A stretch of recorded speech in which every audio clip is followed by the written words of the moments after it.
All right. Well, good to have you back as we continue the conversation. I'm so glad to be back from having a few days off and then just getting settled back in here now. Always takes a few days to get right back to where you want to be. My next guest has been here before, Andrew Bernstein. He wrote Why Johnny Still Can't Read or Write or Understand Math and What We Can Do About It. Andrew, nice to have you back on the program. Thanks. Good to be on, Steve. And you mentioned the book, and here is a copy of it. There you go. For those So of you that on streaming, for those of you seeing it live and in living color, there it is. So yeah, I read this and I'm like, this cannot possibly be true. And yet, here it is. Here's the headline, folks. Harvard, the Ivy League, teaching remedial math. How in the hell could Harvard be teaching remedial math to its kids? Well, I mean, this is horrific, Steve. But if we follow the decline of American education for years now, it's not surprising. You look at the NAEP test, the National Assessment of Educational Progress test, often called the nation's report card. Just a few years ago, they test the fourth and eighth graders in math and in reading. Just a few years ago, the fourth graders in math were the only ones who made any progress, from 240 out of 500 to 241. Now that's a grade of just over 48%.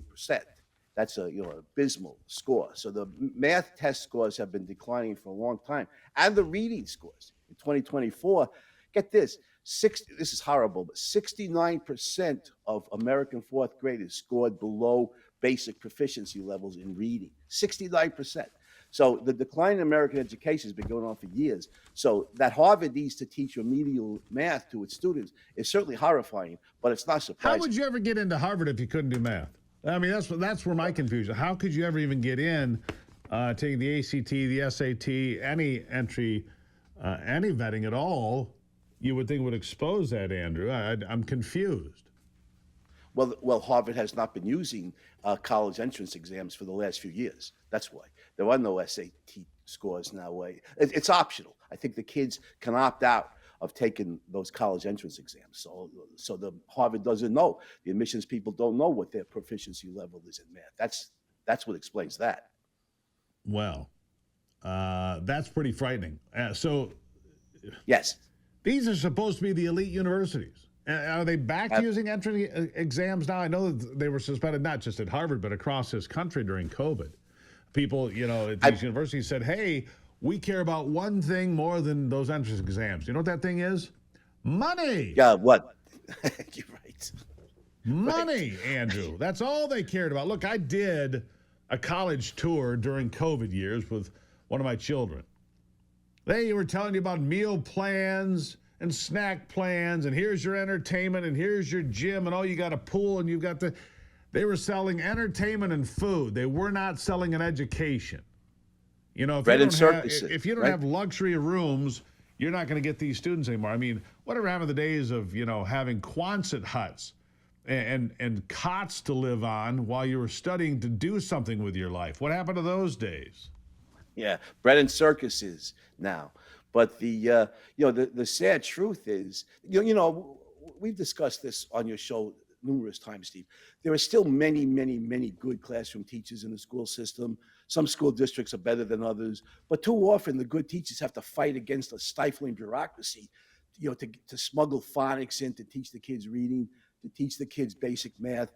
The horrifying truth is that the people who run the school system, the schools of education, the federal Department of Education, the state departments of education, they don't want the kids to study academic subjects. They're much more interested in propagandizing the kids with leftist ideology. That America is still systemically racist, white people are racist, people, including small kids, could choose their genders, man-made global warming is destroying the planet, and so on, much more than teaching academic subjects, which is why we've seen parents who have this funny idea that they want their kids to read well, write a coherent paragraph, have basic math skills, why we've seen parents fighting with the school boards across the country. So it's no surprise. It's horrifying, but it's not surprising that the kids are not learning academic subjects and are not doing well in academic subjects. Yeah. So how do we turn it around? Well, I mean, Homeschooling. well, I'll give you that, but it's just not. it's not possible for everyone. Just Well, not. no, I understand, but homeschooling is one option, is a very good option. Hiring tutors is a very good option. And I think one of the real positive signs in American education today, Steve, is the rise of what they call micro schools. These are small community schools. Like I said, there's a lot of good classroom teachers, and a lot of them are disgruntled, and they opt out of the school system and hire, with several families who are disgruntled, and they form a small community school in one of the parents' basements or rec rooms. And you have the old school. You were talking about Quonset huts and cots.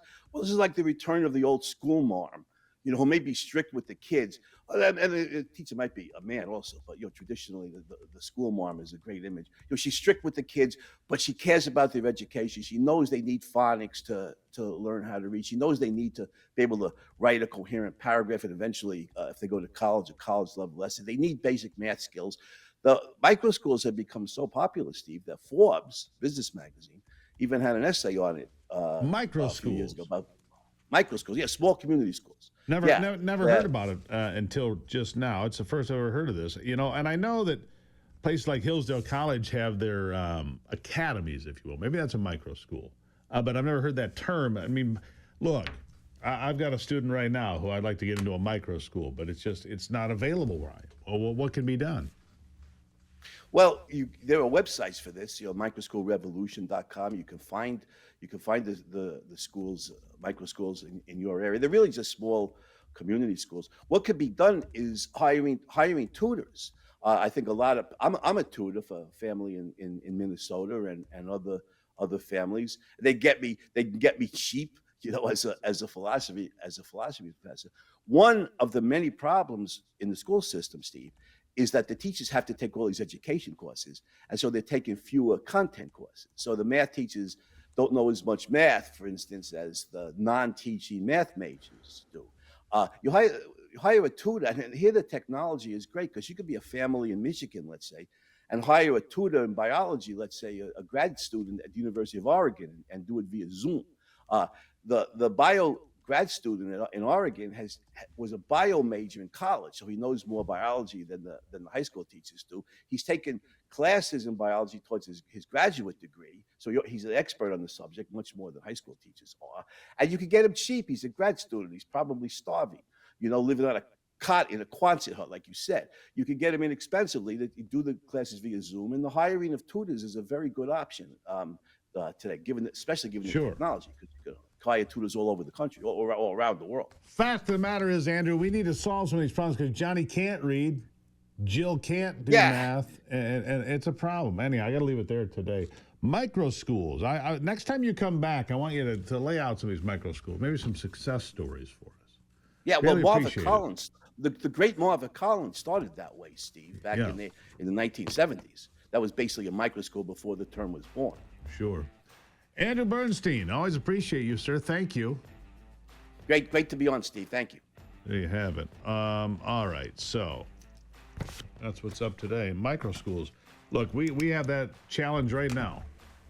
When I come back, no challenge. I've got Ivy coming up right after this.